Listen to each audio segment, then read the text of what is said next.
Welcome everyone for a Sunday afternoon. It's lovely that you could be here for a Sunday afternoon from wherever you are around Australia.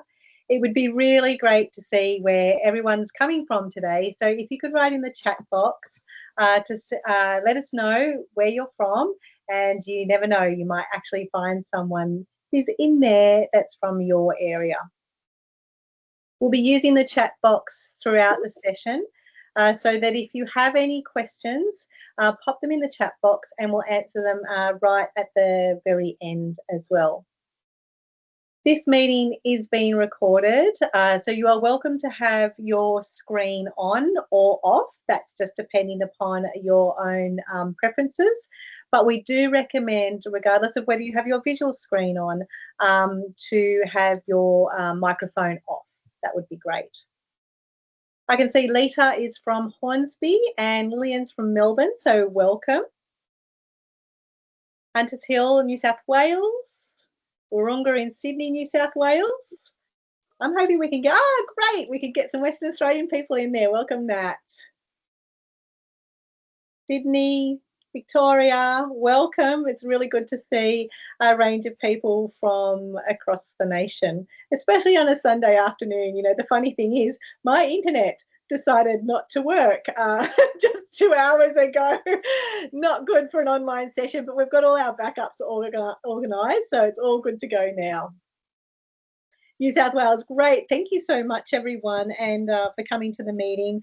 And thank you for sharing where you are.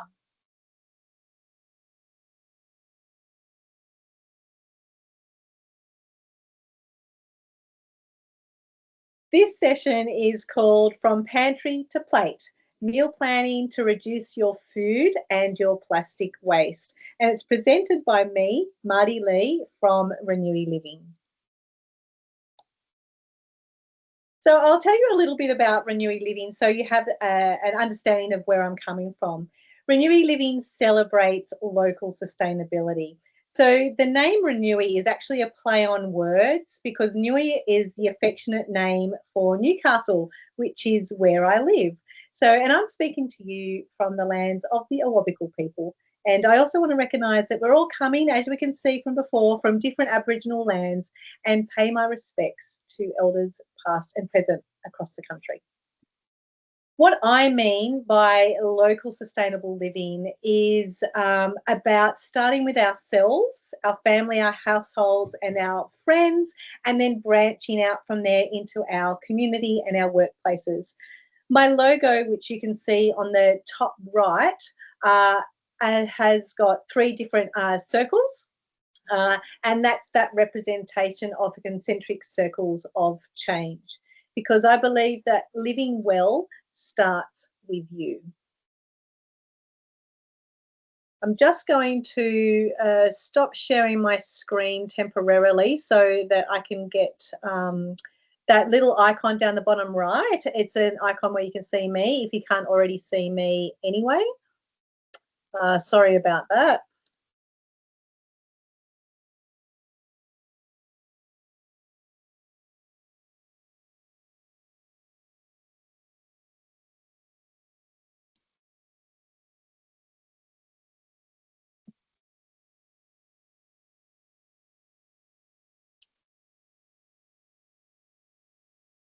All right, we just might go back to the slideshow and just keep on going. Okay, so that's what local sustainability means to me. And why I love meal planning is because I grew up in a family that was very much a cooking family. And I've actually continued my love for cooking with my own family. And because I value the quality, the taste, and I also value good food. In addition to those values, the other values I have is all about healthier living, reducing our food waste, and also minimising the amount of single-use plastic that comes into my household. And so for this to happen, meal planning is the way to go. And that's why you're here today. This is a story that I'd like to start with, and the photo is a prompt. What's in the photo is a clay pot casserole dish called a romatop. Aromatop is something that needs to be pre-soaked in water and then put into a cold oven. So the story goes, I had the casserole sorted for a really early dinner. It was an afternoon where I was ready. I was so prepared. I chopped up all the meat, the vegetables. I had everything ready to go. The washing up was already done. I had clean horizontal surfaces in the kitchen. It was all looking perfect. Half an hour before the alarm was to go off for the casserole, I couldn't smell those aromas that you normally have when you cook something in the oven, but I just ignored it until half an hour later at 6:30, which was for us, it's an early eating time, when I thought, yes, the casserole is ready to eat. I opened the oven door to find out that the oven was still a stone cold casserole and the potatoes were still raw as can be. Oh my goodness. So I had to troubleshoot what was going on. The oven was on, but we had a blackout only 5 days before cooking in the oven. And for this particular oven, the clock setting needed to be on before the oven could work. Oh, so I was temporarily in a flat, and I was really disappointed that my early preps and my dinner plan had gone all right. But it was only thanks to having a meal plan that I made a quick switch to our next dinner, which was tacos. So it meant that I had one night, two meals cooked at the same time. Now, it could have been a remember when dinner disaster story. Without the meal plan, we would have definitely defaulted to ordering takeaways. And as you know, takeaways relies very heavily on single-use plastic waste, and it's also an increase in family expenditure because we really weren't going to expect it. But as I said, we had tacos instead. It's a great reminder that flexibility and a little prep go hand in hand, and that can go really well in the long way when things don't go to plan. So let's look at what flexible meal planning is all about.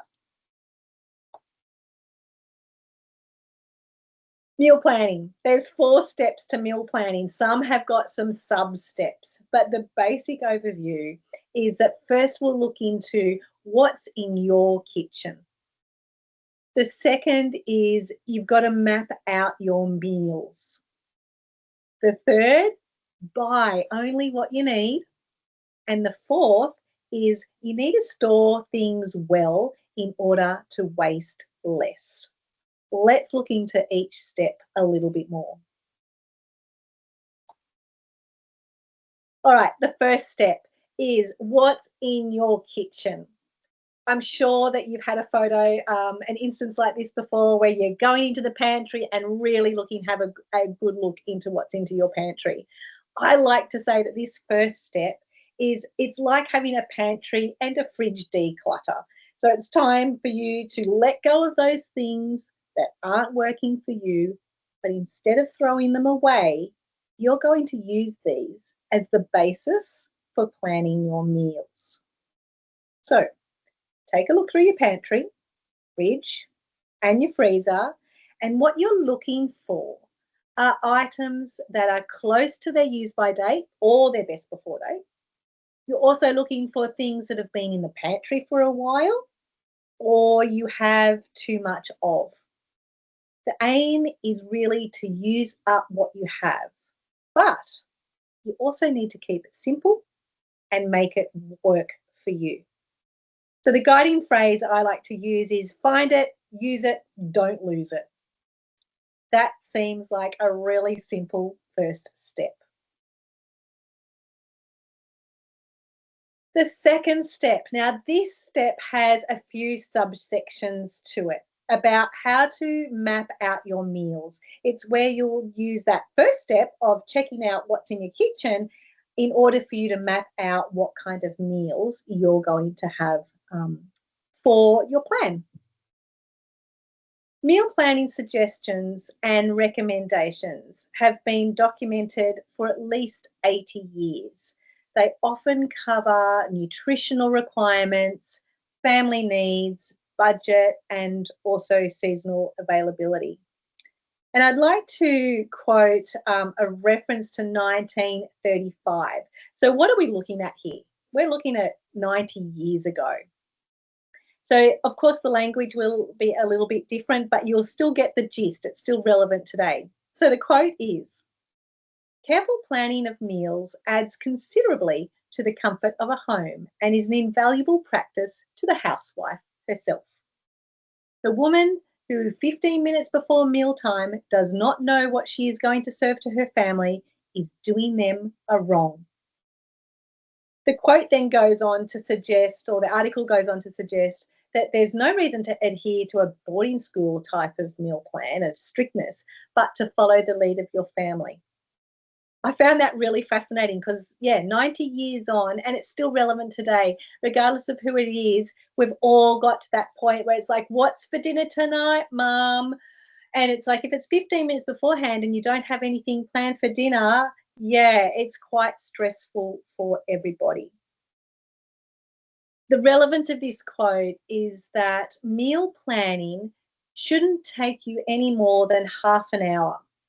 And that half an hour sets you up for great organisation throughout the meal planning time, calmness in the family, and, as the article said, comfort. And it pays off on the day. These two photos are from a magazine.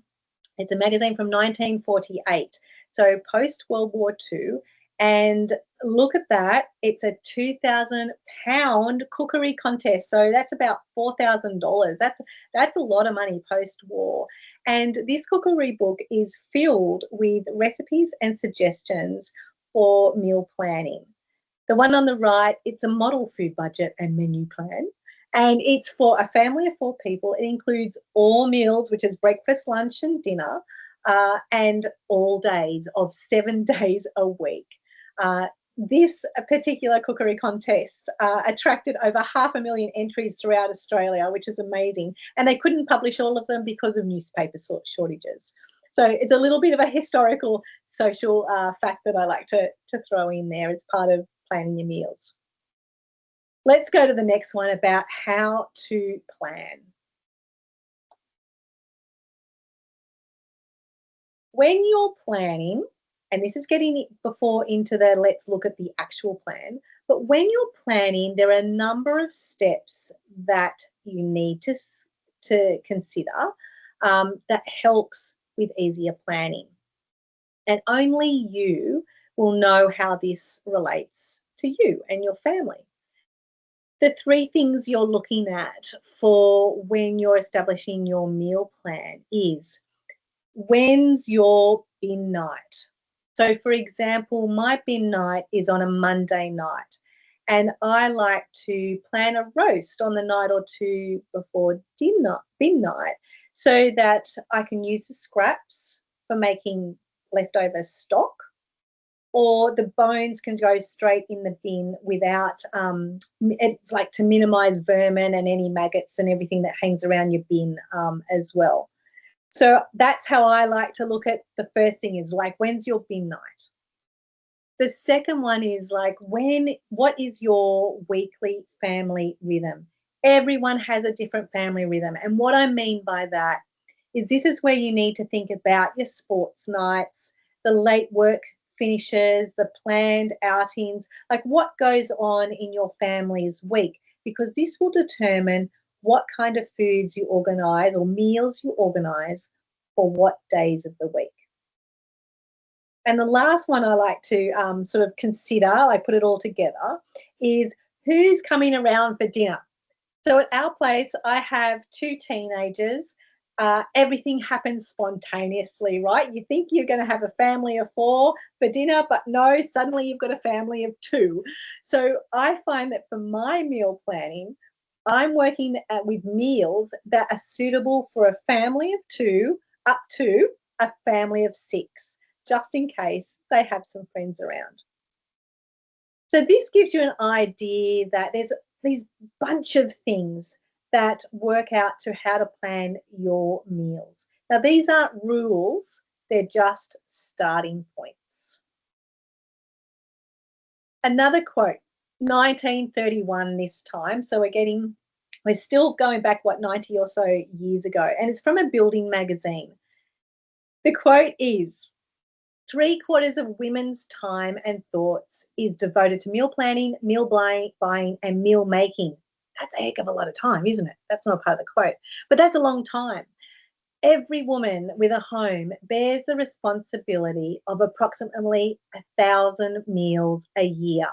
It's a big responsibility, which causes much worry and anxiety. No wonder the woman with a home is constantly in search of labour savers, and the truest labour saver is the electric refrigerator, as it will abolish waste of food, and which means leftover food is kept instead of being thrown away. 1931. The stats of about 1,000 meals a year, that hasn't changed in all these years, has it? But what has happened is that we do have the electric refrigerator. We take it very much for granted now, but what we mean is that we need to harness that use of leftovers. So we can plan for leftovers because we've got a fridge. We can keep things at the right temperature. So it's not just a time saver, but it's a way to make sure that no food goes to waste. As you know, wasted food means wasted time, wasted energy, and wasted money. This slide here are a whole bunch of names for leftovers. You might have your own. We call them leftovers in our house, but this is a selection of other things, other phrases that people use for their leftovers. With the meal planning, I'm going to share with you from my own life and family experiences that what I found are workable meal plans. So for me, this includes only 5 dinners and allowing 2 nights left open for leftovers or whatevers. It has built-in flexibility, and it also allows for sweetie treaties. So let's look at the type of flexible meal planning that I'm talking about. Now, this is flexible in the fact that it's definitely not linear. And a linear meal plan is that Monday we will have this, Tuesday we will have this, etc. And I find that when that happens, the whole world goes into disarray, the whole family, when something doesn't go right or you can't buy something at the supermarket that you thought you needed. So this is the flexible meal plan that I was talking about. And I'll talk you through, I've got 2 pages, I'll talk you through how this works so you have an understanding of what my symbols mean. All of my meals are batch quantity cooking, allowing for leftovers and the variable family, so who's here for dinner. You can see that number 1 is roast chicken. Now, I've planned for roast chicken because I knew that I had a leftover lemon and I knew that I had extra pumpkin that needed to be used up. The bonus of the roast chicken is that I can then make chicken stock, and any extra roast chicken from the night can then be used for lunches. That's meal 1. Now, for me, that happens a night or 2 before bin night. But it doesn't matter. As you can see, it doesn't matter which day of the week this happened. The family know that it goes in numerical order rather than day order. Meal 2, tomato lentil soup. I organised this one because there were 4 ingredients that I needed to move on from the pantry and the fridge. And that was celery. We'd had the celery for a while. It was getting to the end of the celery freshness and getting to that white part, so we needed to use the celery. French lentils I'd had in the pantry for ages, needed to use them. The bacon was in the freezer and was getting close to its freezer burn, so I'd had it in there for too long, so it needed to be used. And for some reason, I had a packet of French onion soup, so that needed to be used as well. Night 3, green curry chicken. You can see that from this, I've used the chicken stock that I had from the roast chicken on the first night. But then I've also added the packet of green curry and the packet of coconut milk powder.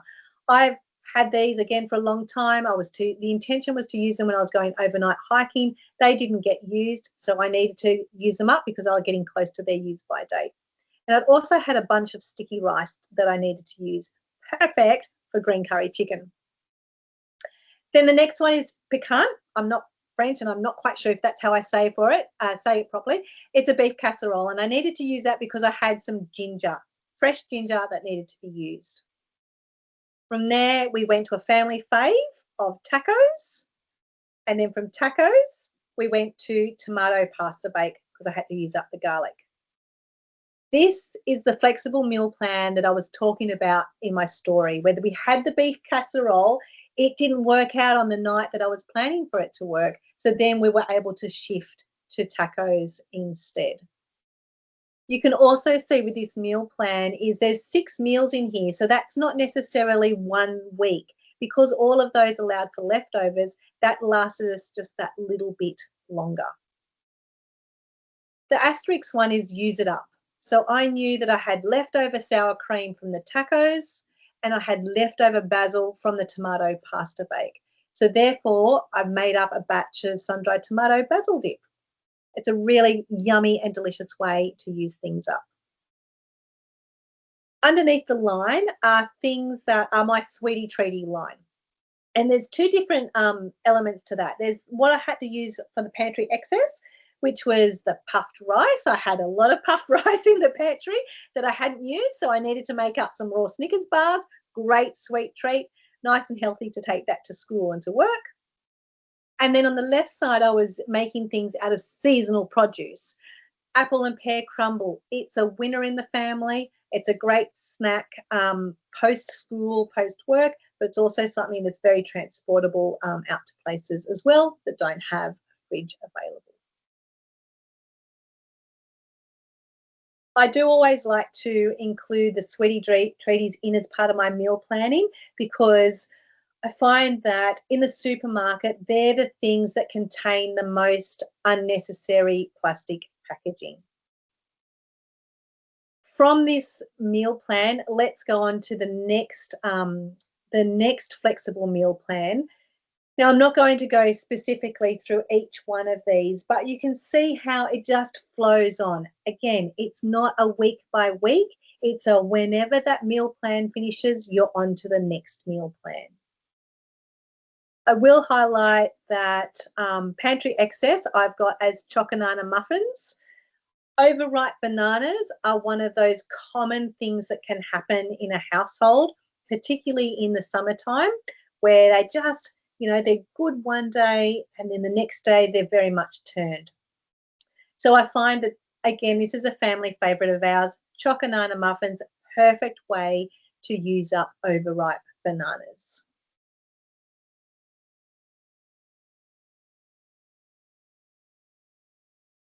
Here's some use it up ideas, because that's what we're trying to do as part of our meal planning, is to use things up. One of my meals that I make is quiche, and that quiche requires 2 whole eggs and 4 egg whites. Sorry, 4 egg yolks. Sorry. So that means I'm left over with 4 egg whites. So it took me a little bit of while to find the right recipe, but did you know what that one is? It's pavlova. A pavlova requires 4 egg whites. So that is just perfect for the family. So when I do a quiche, we always have dessert because the oven's already been on. I've whipped up the quiche and now we've popped a pavlova in the oven and I've used up all my ingredients. Supermarket food magazines, like from Coles, for example, when you're flicking through those, you can see lots of recipe suggestions, but they've also got a little icon which says use it up. That's a really good way to look at how to use up items. So, for example, they had leftover olives. You can whiz it up with some cream cheese, garlic, olive oil, and lemon juice, and there's a dip. So that's a really good source of reference if you need some help on how to use it up.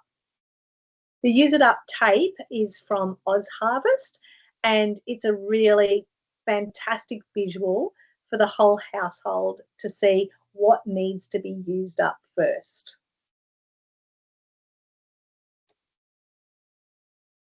All right. You can see that step 2 was a really big step with lots of sub-steps in it. And now we're up to actually buying what you need. But the key here is buying only the things that you need, nothing else. From your meal planning map, what you need to do is write a shopping list for the specific things that you need for your meal plan. In my dinner example, on the shopping list, I'll write something like, I need veggies for 3 meals and I need a salad for 1 meal, in addition to the things that are actually required for the meal plan. And what this does is it gives flexibility for choosing which fresh produce is on special and in season or just looks more delicious than what you had planned.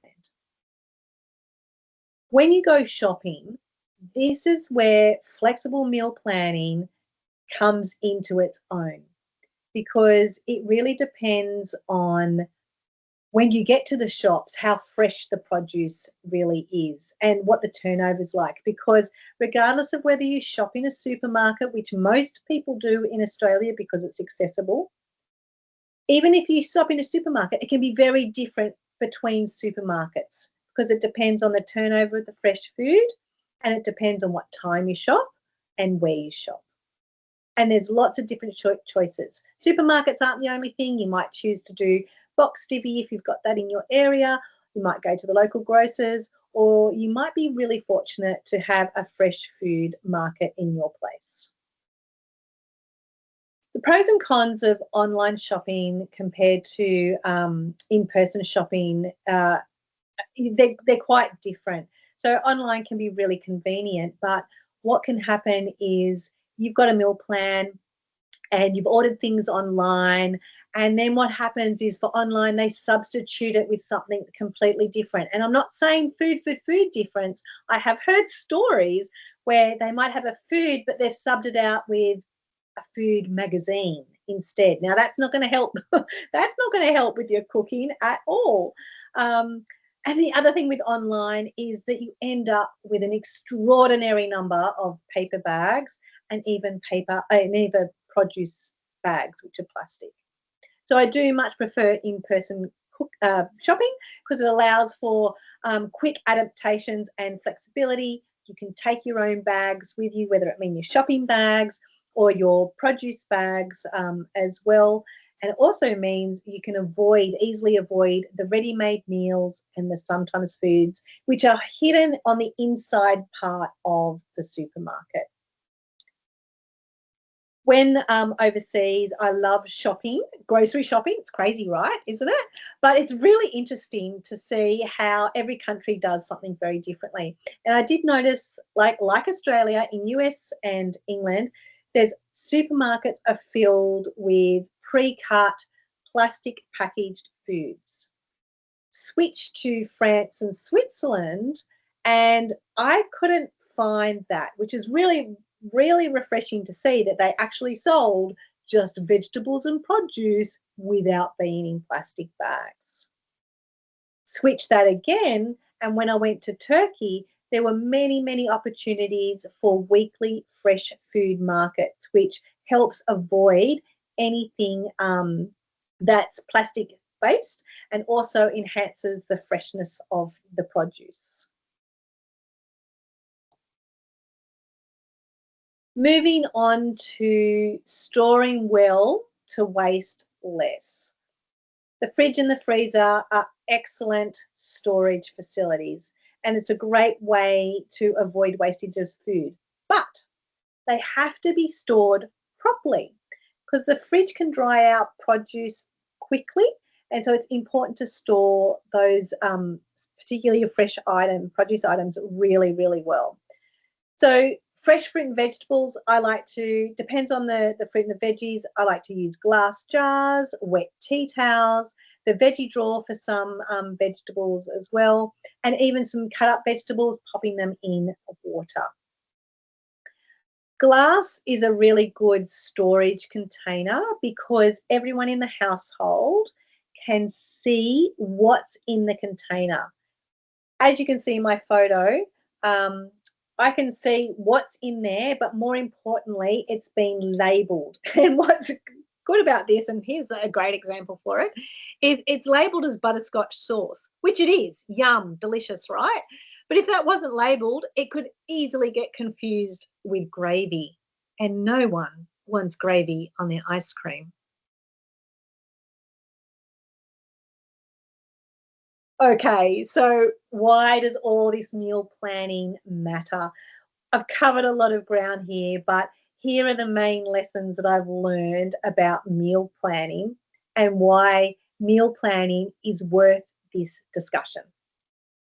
The first lesson is that meal planning means less waste and less plastic. As I mentioned before, the foods that disappear quickly, such as the cereals, chips, cakes, soft drinks, they're often the ones that come with the most plastic. So the first step could be if you can make your own sweetie treaties on that menu plan, you're already reducing the need for convenience foods. Homemade options usually cut the packaging and the waste significantly, and it's way more delicious.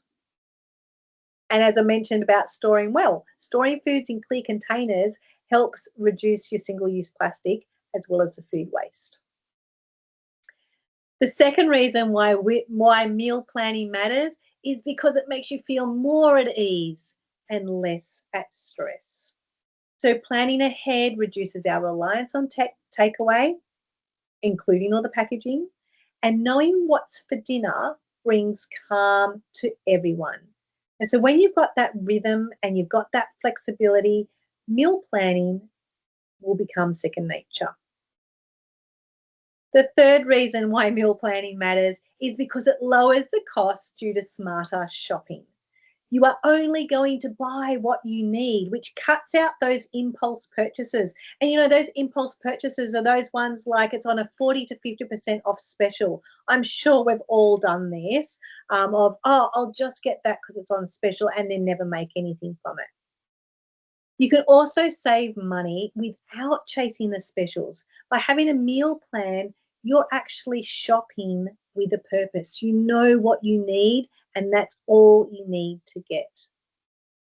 And when you store your food properly and you use your leftovers, it means that you're not running out to the supermarket as much, and you also have a lot less spoilage of food.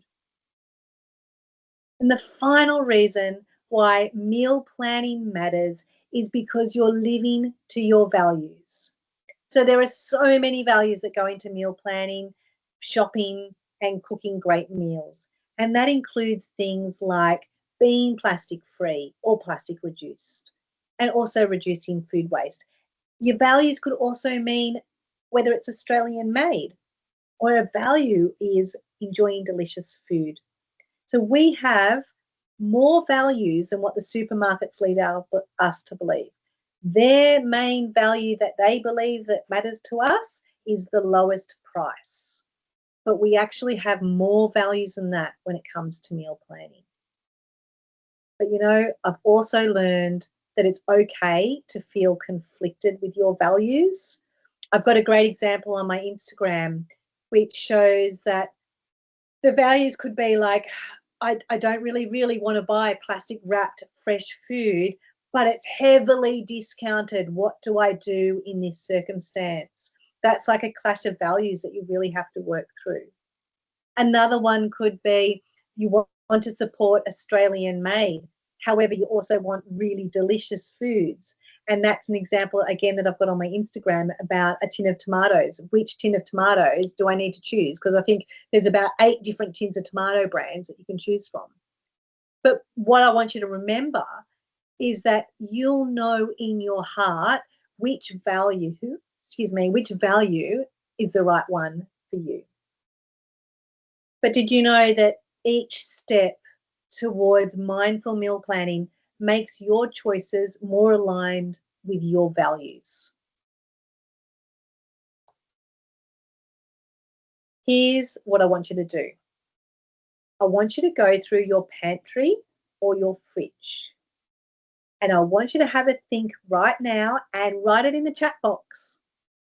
What one meal will you make using something you already have in your pantry or your fridge? Have a think about that. Pop it in the chat box. And what we might do is inspire something that you have that you will be making that other people might have never considered.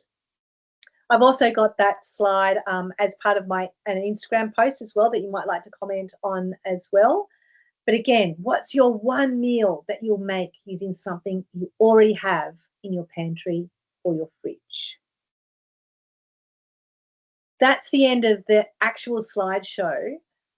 So I'll stop sharing that now. I'm back here with you all so that we can go through the chat box if you have any questions. I know I've covered a lot of ground there, but if you have any questions, pop them in the chat box. And now's the time for a conversation that can happen. It could also mean you're thinking about what that one meal is.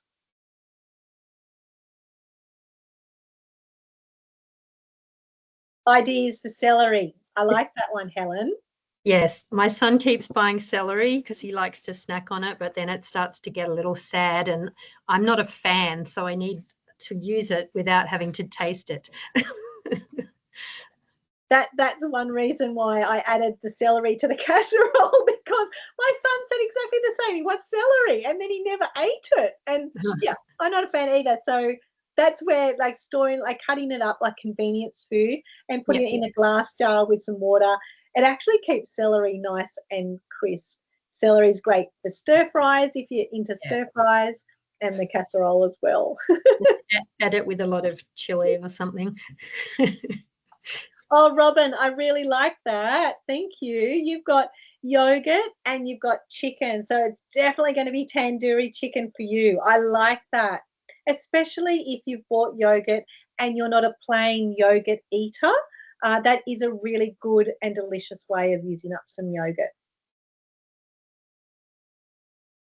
Alana, homegrown sweet potatoes. Wow, you are lucky. So looking into meals that use them. We'll start with loaded baked sweet potato. That is an excellent way to start. Roasting up sweet potato is so sweet and delicious. That's a great way to use it. I also like to put in an extra little bit of sweetness to mine and pop in a drizzle of maple syrup. Sweet potato soup. Thanks, Jeanette. There you go. There's another suggestion. Knowing that you grow your own sweet potatoes, that's a lot. Oh, thank you. Another suggestion for thinly sliced sweet potatoes instead of a crust for quiche. Oh, there you go. I didn't realise that's a good one. That would be a really good one for any dietary requirements you have. So if someone is gluten-free in your family or celiac, that is a perfect option. Sandra, I like special fried rice, using up lots of bits and pieces. That's great. See, and that example is really good when I was talking about when you do your meal plans, planning for 5 specific meals and having 2 nights of not anything planned. A special fried rice would be perfect for that. Sometimes for us, it also works out to be pizza is one of those things as well, because then we can just put on the toppings that we have as the bits and pieces and leftovers. Lana, celery in spaghetti bolognese. Like that one as well. Thank you. Helen can use that one.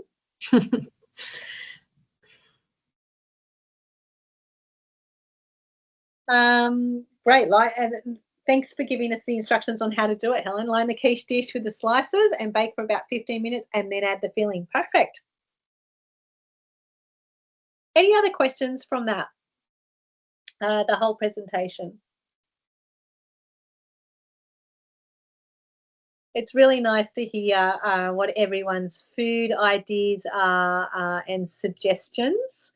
Perhaps, you'll go home, not go home, you are at home, but after this session, you'll have a bit more of a think about what is actually in your pantry that needs to be used up. Helen, I think you're onto a winner there with the sweet potato. Have you ever used things like potatoes or pumpkins? Like, do you think you could sub that out? Because that's another really important thing. You could sub things out.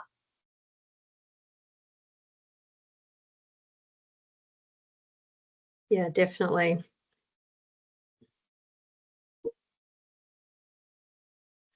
Now, if there's anything from today, we've got a whole bunch of links that we can send out to you so that you can take your time to read through those links and have some suggestions. Like even perhaps the recipe for the sweet potato quiche or the little instructions for that.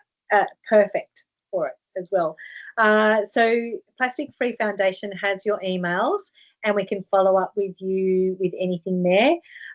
The WEC jars that I was talking about, they're perfect for storage because they are see-through and they're replaceable. So the other day we accidentally broke a lid for that WEC jar and we now have to buy a replacement lid for it. But isn't that the great thing? Like you can buy a replacement lid for it.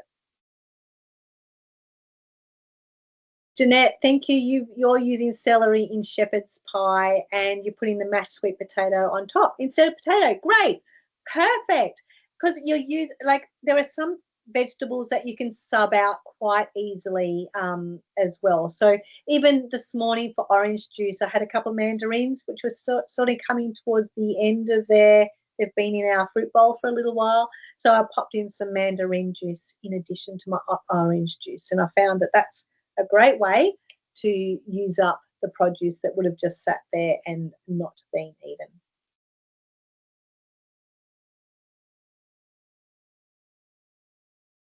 All right, well, if there's nothing else, then I really thank you for your time, everyone, Sunday afternoon, and for you watching this. This will be sent out as a recorded session, so you can go back and watch it again. So thank you so much for your time. I really hope that this has inspired you to sit down and think about how you plan your meals now to how you would like to plan your meals, whether a flexible meal planning arrangement is good for you and works for you, because it definitely works for me. It's much easier for me rather than having a regimented meal plan. Now, my meal plans did only cover dinners, but you are welcome just to start with dinners. You can include dinners and lunches. Do it how you like to do it. I'm so glad, Lana, that you like that flexible meal plan. It will be interesting to hear whether that's the first time you've heard of something like a flexible meal plan. I come from a teacher background. So for me, that kind of brainstorming and flexibility is really important rather than rigidity. It still gives you that scope for knowing what to expect, but it just allows a bit more fluidity. So, yeah, I hope, Lana, that you will enjoy that, having given that a go.